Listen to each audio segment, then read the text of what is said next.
I wish I knew this before. Most critical finance concepts का discuss करने वाले हैं जो इंटरव्यूज़ के लिए हेल्पफुल रहेंगे। तो चलिए शुरू करते हैं। तो 3 मेजर वैल्यूएशन की मेथोडोलॉजी कौन सी होती है जो बेसिकली जनरली फॉलो की जाती है आपकी, मतलब कंपेरेबल कंपनी आती है, आपका DCF आता है, प्रेसिडेंट एनालिसिस होता है जो आपका पुराने वाला है, और कंपेरेबल कंपनीज़ है जिसको बेसिकली तुम रिलेटिव बोलते हो।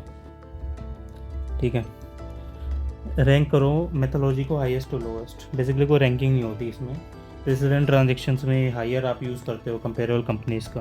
कंट्रोल प्रीमियम एक्विजिशंस देखे जाते हैं। DCF बेसिकली आपका किसी भी तरीके से चल सकता है, किसी भी कंपनी के लिए यूज़ हो सकता है। आप उसको अपर टू हायर सारी चीज़ें यूज़ कर सकते हो, वो चीज़ें आती हैं। आप DCF कब यूज़ करते हो? बेसिकली कंपनी अनस्टेबल और अनप्रेडिक्टेबल जब उसका रेवेन्यू हो तो आप बेसिकली DCF यूज़ नहीं करोगे।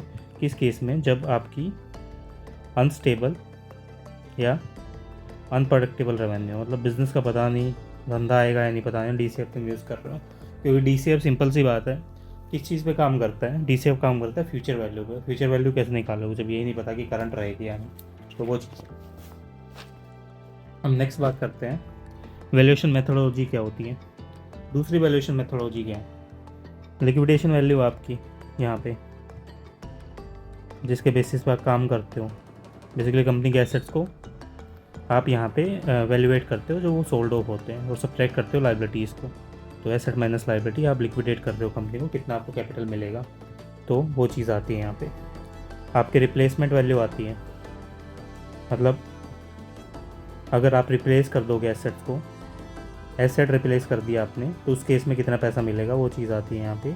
LBO एनालिसिस आता है, लेवरेज बायआउट बोलते हैं जिसको। लेवरेज का मतलब होता है आपका डेट, और बाय आउट कोई चीज़ खरीदना रियल एस्टेट में यूज़ करते हैं, जहाँ पे बेसिकली आपका प्रिंसिपल फॉलो करता है कि 75% डेट होती है, 25% कैश होता है चीज़ों करने के लिए। सम ऑफ पार्ट्स होता है जब अलग अलग बिजनेस आपको एनालिसिस करने हो। बेसिकली रिलायंस की 6-7 डिविजन्स हो और आपको अलग अलग एनालिसिस करना है, सम ऑफ पार्ट्स आता है।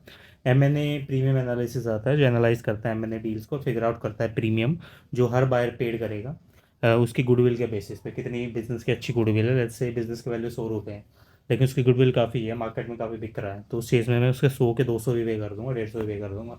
तो वो चीज़ क्या, आपका प्रीमियम किस वजह से आ रहा है? उसकी वैल्यू की वजह से आ रहा है, क्योंकि पैसा उसकी वजह से मिल रहा है मेरे को। फ्यूचर शेयर प्राइस एनालिसिस है, कंपनी का शेयर प्राइस है, वो बेसिकली आप पी रेशो देखते हो यहाँ पे शेयर प्राइस में, उसी बेसिस पे आती है आपकी, तो इस बेसिस पे आप यहाँ पे लिखते हो। आप बेसिकली लिक्विडेशन वैल्यू यहाँ पे करोगे कैसे? ठीक है, ये मोस्ट कॉमन इंडिकेटर होता है आपका लिक्विडेशन वैल्यू के काम पे। तो देखो, लिक्विडेशन वैल्यू नाम से पता चल रहा है लिक्विडेट होती है, तो जनरली क्या आपकी बैंकरप्सी के टाइम पे आती है। ठीक है, और ये इक्विटी शेयर होल्डर बेसिकली कोई कैपिटल आपको रिसीव हुई डेट कटाने के बाद, तो बेसिकली आपकी लिक्विडेशन वैल्यू होगी। और एडवाइस करते हैं स्ट्रगलिंग बिजनेसेस को कि सोल्ड ऑफ करना है बिजनेसेस को या रखे रहना है, तो वो चीज़ यहाँ पे आती है लिक्विडेशन वैल्यू में। तो ये हो गया। अब सम ऑफ पार्ट्स कब यूज़ किया जाता है? देखो कम्प्लीटली डिफरेंट है। दैट्स से तुम्हारी रिलायंस कंपनी है, और रिलायंस में क्या है, दैट्स से तुमने एग्जांपल लिया रिलायंस का, और रिलायंस में तुम्हारा जियो है, और आपका अपार्ट फ्रॉम दैट पेट्रोलियम है, और रिटेल है।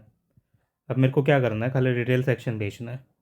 यहाँ पे क्या है, मेरे को खाली रिटेल सेक्शन बेचना है। तो इस केस में क्या करूँगा, मैं वैल्यूएशन करूँगा किसका? रिलायंस का, और उस बेसिस पे सम ऑफ पार्ट्स मेथड लगाऊंगा, क्योंकि मैंने पूरे बिजनेस का अगर मैंने वैल्यूएशन किया तो जो आपकी वैल्यू वो सही नहीं आएगी। तो इस केस में मैं यहाँ पे सम ऑफ पार्ट्स से अलग अलग बिजनेस का वैल्यूएशन करूँगा, तो वो इस हिसाब से आता है, तो उसको हम यूज़ करते हैं सम ऑफ पार्ट्स में।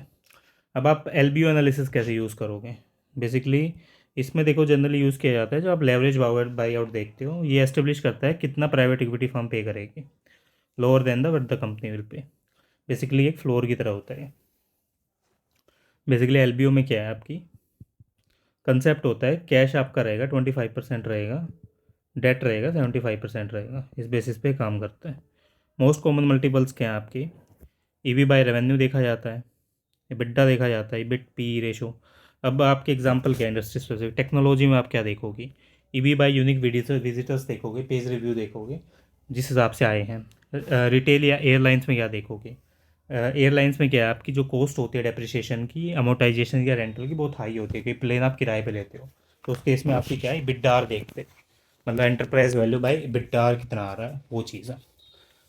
अब नेक्स्ट आपका रियल एस्टेट में क्या देखते हो, देखो प्राइस होता है सबसे पहले, और आपकी फिर आती है आपका एफएफओ आता है आपका, या एएफए आता है, फंड फ्रॉम ऑपरेशन या एडजस्टेड फंड फ्रॉम ऑपरेशन, क्योंकि उसमें क्या आपकी डेट कॉस्ट काफ़ी हाई है, तो उस केस में आपको उन चीज़ों को एडजस्ट करना पड़ेगा। तो जनरली रियल एस्टेट में ये देखा जाता है। टेक्नोलॉजी और एनर्जी क्या है, स्ट्रेट फॉरवर्ड होते हैं आपके बिल्कुल ही। इसमें क्या है आपकी ट्रैफिक या आप एनर्जी रिजर्व देखते हो, वैल्यू ड्राइवर्स देखते हो रेवेन्यू या प्रॉफिट के बजाय, और रिटेल या एयरलाइंस में क्या देखते हो आप, रेंट को ऐड कर देते हो, क्योंकि कुछ कंपनी अपनी खुद की बिल्डिंग ओन करती है इस चीज़ में, कैपिटलाइज करते हैं एक्सपेंसेस को, और जनरली बेसिकली जहाँ पे रेंटल एक्सपेंसेस नहीं होते वो चीज़ देखी जाती है। अब जैसे एनर्जी है आपका, एनर्जी में क्या है, सारी वैल्यू जो ड्राइव हो रही है ना आपकी, लेट्स से सारी वैल्यू ड्राइव हो रही है कंपनी के ऑयल एंड रिजर्व से, ठीक है, ऑयल एंड रिजर्व दे दिया आपको, और वो सारी वैल्यू वहीं से ड्राइव हो रही है। अब उस केस में आप क्या कर सकते हो, उस केस में जनरली 2-3 चीज़ें होंगी जो इस चीज़ को ड्राइव करती हैं। लेट्स से इबिडा इबिडेक्स होता है आपका, कुछ कंपनी कैपिटलाइज करती है एक पोर्शन ऑफ एक्सप्लोरेशन एक्सपेंसेस को, जैसे आपकी माइंस है, तो माइंस में क्या होती है आपकी एक्सप्लोरेशन एक्टिविटीज़ भी होती है, मतलब एक्सप्लोरेशन करते हो आप, वो तभी तो माइनिंग करते हो, और उस केस में क्या है, उस चीज़ को कैपिटलाइज किया जाता है क्योंकि तुम्हारी एसेट है ना वो, और आप इसको एक्सप्लोरेशन एक्सपेंसेस को नॉर्मलाइज करने के लिए नंबर्स में ऐड करते हो, तो इबिडाक्स देखा जाता है उस केस में। आरईआईटी या फंड फ्रॉम ऑपरेशन क्या है, कॉमन मैट्रिक्स होती है जिसमें आपकी डेप्रिसिएशन ऐड किया जाता है, सब्ट्रैक्ट किया जाता है आपका सेल ऑफ प्रॉपर्टी के हिसाब से। डेप्रिसिएशन क्या है, नॉन कैश है। आरईआईटी में क्या होता है, आपके जो फंड्स होते हैं ऑपरेशन के, कॉमन मैट्रिक होती है आरईआईटी में, मतलब एफएफओ आपकी कॉमन मैट्रिक होती है। तो उस केस में क्या है, डेप्रिसिएशन का आप ऐड करते हो, क्योंकि सब्ट्रैक्ट करोगे gain on the sale of property, और डेप्रिसिएशन क्या है, नॉन कैश है आपका, लार्ज एक्सपेंसेस रियल एस्टेट में, और जो नॉर्मलाइज करता है चीज़ों को। आप एक इंडस्ट्री स्पेसिफिक मल्टीपल देख रहे हो, let's say EV by scientist या ईवी बाय सब्सक्राइबर्स, आप एंटरप्राइज वैल्यू यूज़ करोगे रेदर देन इक्विटी। तो इसमें देखो क्या है, आपकी एंटरप्राइज वैल्यू है सारे लोगों के लिए अवेलेबल होती है, लेट्स से आपकी जो ईवी है वो फॉर ऑल है, ठीक है, और जो सेम लॉजिक है आपका हर चीज़ में अप्लाई नहीं होता, आप बेसिकली मल्टीपल्स देखते हैं, इन्वेस्टर पर्टिकुलर जिस चीज़ के लिए देख रहा है, आप बेसिकली मोस्ट केसेस में जब एलबीओ है आपको एक लोअर वैल्यूएशन देता है, तो एक ईजीएस्ट वे होता है कि एलबीओ बेसिकली वैल्यू किया है कैश फ्लो के हिसाब से, डीसीएफ बाय कॉन्ट्रास्ट अकाउंट करता है दोनों चीज़ों को, और इसी हिसाब से चीज़ें आती हैं। अब आप वैल्यू कैसे करोगे, प्रेजेंट मेथोलॉजी टू कंपनी और इट्स इन्वेस्टर्स। जनरली क्या है, फुटबॉल फील्ड एनालिसिस का यूज़ किया जाता है चार्ट का, जिसमें आप DCF, relative valuation, sum of parts etcetera ये सारी चीज़ें दिखाते हो, और जिसके बेसिस पे तुम्हें चीज़ें आती हैं, मतलब प्रेजेंट भी तो करोगे ना किसी को। एप्पल ट्री को कैसे वैल्यू करोगे, सेम वे जैसे आप एक कंपनी को वैल्यू कर रहे हो, जितने उससे एप्पल आएंगे उसके रेवेन्यू को फ्यूचर के बेसिस पे आप प्रेडिक्ट करोगे। एबिटा और आपका एबिट मल्टीपल्स कैसे होता है, एबिटा क्या है, अवेलेबल होता है सारे इन्वेस्टर्स को एक कंपनी में, खाली इक्विटी शेयर होल्डर्स के लिए नहीं होता है, और जो एंटरप्राइज वैल्यू आपकी अवेलेबल होती है सारे शेयर होल्डर्स को, ये पेयर करते हैं उन चीज़ों को।